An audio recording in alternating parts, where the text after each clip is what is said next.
Om Shanti. Om Shanti. Om Shanti. Deep breathing करके मुट्ठी बंद करके खोलते हुए अपने आप को दिल दिमाग और तन मन से बैलेंस करते हुए संतुलित करते हुए हम अपनी यात्रा को आगे बढ़ाते हैं। मैं आत्मा विजयी रतन हूँ। प्रकृति के बीच में अपने सुंदर स्वरूप को निहारते हैं।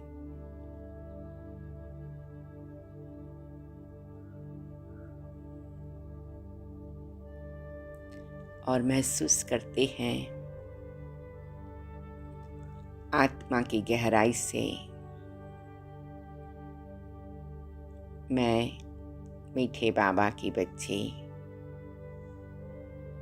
सर्वशक्तिवान की संतान,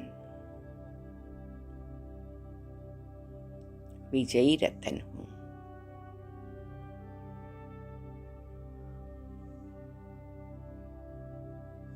पहले भाग में हमने देखा कि बाबा कहते विजयी रतन माना क्या, तो उसका एक पहलू है अपनी कर्मेंद्रियों पर विजयी बनना, अपनी आत्मा की मन बुद्धि संस्कार की स्थिति पर विजयी बनना। और विजयी बनना माना क्या कि दुनियावी कोई भी प्रभाव में न आए, लौकिकता और सांसारिकता की असर में न आए, अपनी रूहानियत और अलौकिकता की स्थिति में रहे। जैसे हमने पहले सत्र में देखा,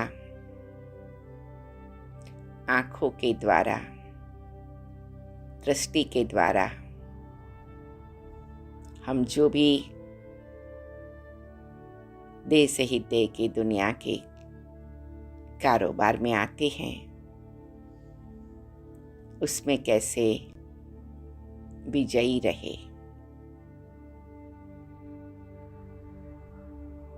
ऐसे आज हम देखेंगे कानों पर विजय पाना।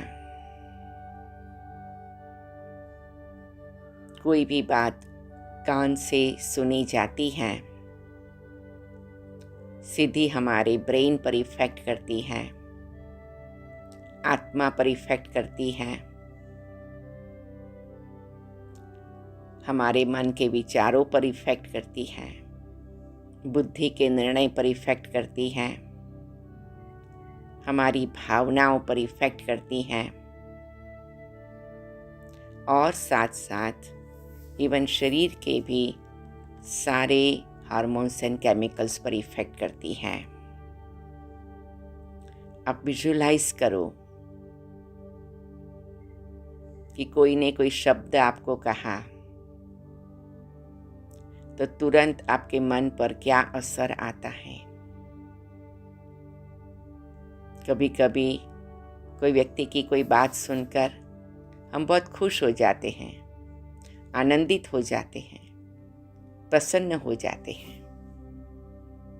और कभी कभी कोई की बात सुनकर हम नाराज हो जाते, दुखी हो जाते, परेशान हो जाते, गुस्सा हो जाते। कुछ क्षण साइलेंस में आप विजुलाइज करो कि मेरे कान में कोई भी बात जाती है तो उसका क्या असर होता है। उस समय पर क्या मुझे याद आता है कि मुझे हर बात को पॉजिटिव लेना है, मुझे याद रखना है कि ये नाटक बना बनाया है और एक आत्मा अपना पार्ट प्ले कर रही है। कहने वाली व्यक्ति का प्रभाव मेरे पर पड़ता है, तो मैं विजयी रही या नहीं रही। तो विजयी रतन बनने की यात्रा में ये सभी चेकिंग पॉइंट्स हैं। और प्यारे बाबा ने बहुत बार हम बच्चों को ये इशारा दिया है। बाबा कहते, बच्चे, कई बार ऐसी परिस्थिति होती जो सुनते हुए भी नहीं सुनो। क्यों? क्योंकि अपने कान को और कान के द्वारा आत्मा और शरीर पर, हमारे व्यवहार पर पड़ने वाली असर पर हमें न्यारा प्यारा रहना है। हमें अपने कर्मों पर उसका प्रभाव नहीं आने देना है, क्योंकि ये बहुत बड़ी साइकिल है और बहुत बड़ी चेन भी है। एक शब्द का प्रभाव हमारी सारी सिस्टम को डिस्टर्ब भी कर सकता है, और उसके कारण अगर कर्म पर असर आ गई तो हमारे भाग्य पर भी असर आ सकती है, कार्मिक अकाउंट बन सकता है। तो मैं आत्मा विजयी रतन हूँ, अर्थात इस कान के द्वारा मैं कुछ भी सुनती हूँ, मैं उसको पॉजिटिव उठाती हूँ, मैं उसे बाबा को समर्पित करती हूँ, मैं उसे न्यारी प्यारी होकर के उसको एक बाजू में रखती हूँ, कोई भी निर्णय लेने के पहले, कोई भी कर्म करने के पहले। इसीलिए भक्ति में देवताओं के लिए कहा जाता है कि देवताओं की एक एक इंद्रियां कमल के समान थी। जैसे कहते हैं नेत्र कमल, चरण कमल, मुख कमल, हस्त कमल, कर्ण कमल, अर्थात हर कर्मेंद्रियां जब भी कारोबार में आती तो कमल के समान रहती, कीचड़ के प्रभाव में नहीं आती। जैसे कई बार दादियां भी हमें सिखाती, कोई भी व्यक्ति आकर मुझे कुछ भी कह जाए, ऐसा भी हमें अपने आप को लूज नहीं बना देना है। दादी कहते थे हंसते हंसते, मैं कोई किचड़े का डब्बा हूँ जो कोई भी आके मुझे कुछ भी कह के जाएगा। तो ये भी हमें सावधानी बरतनी है कि हम अपने ऐसे स्वमान में रहे जो कोई भी व्यक्ति आकर कुछ भी कहने की ज़्यादा हिम्मत न करे, जिससे हमारा समय वेस्ट हो, हमारी इंद्रियों पर प्रभाव पड़े और उस व्यक्ति का भी समय वेस्ट हो, और उस व्यक्ति को भी कोई भी ऐसी वैसी बात करने की हम इनडायरेक्टली आदत न डालें। तो ये भी बाबा हम बच्चों को कहते, बच्चे आप भी विजयी बनो, औरों को भी विजयी बनाओ, अर्थात इन कानों को संभाल के रखो। कई बार दादियाँ प्यार से कहती कि जैसे पानी फिल्टर करके पीते हैं, खाना भी शुद्ध खाते हैं, ऐसे कान को भी फिल्टर लगा के रखो।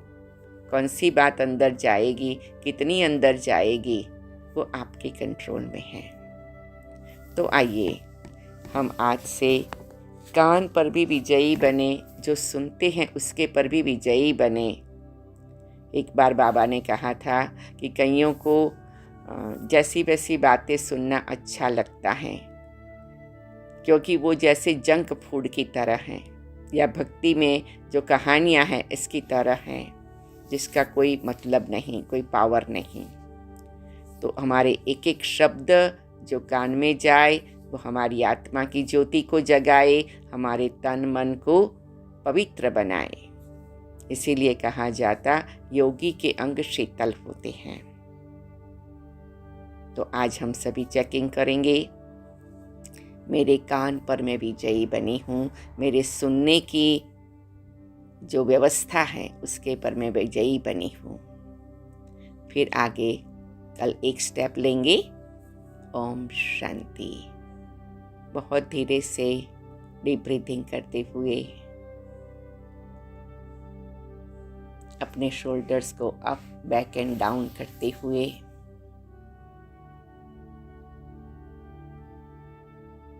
अपनी आत्मिक स्थिति में स्थित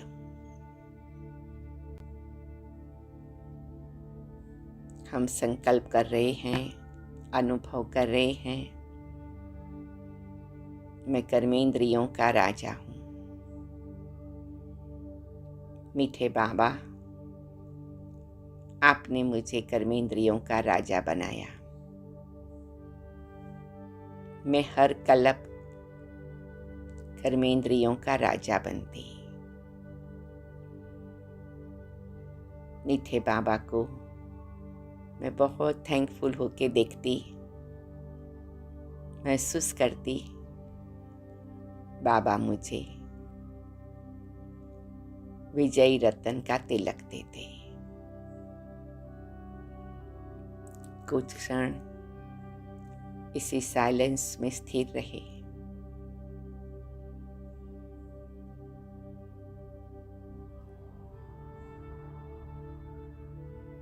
मन ही मन में फीलिंग में रहे, मैं स्वराज अधिकारी, कर्मेंद्रियों का राजा, विजयी रतन।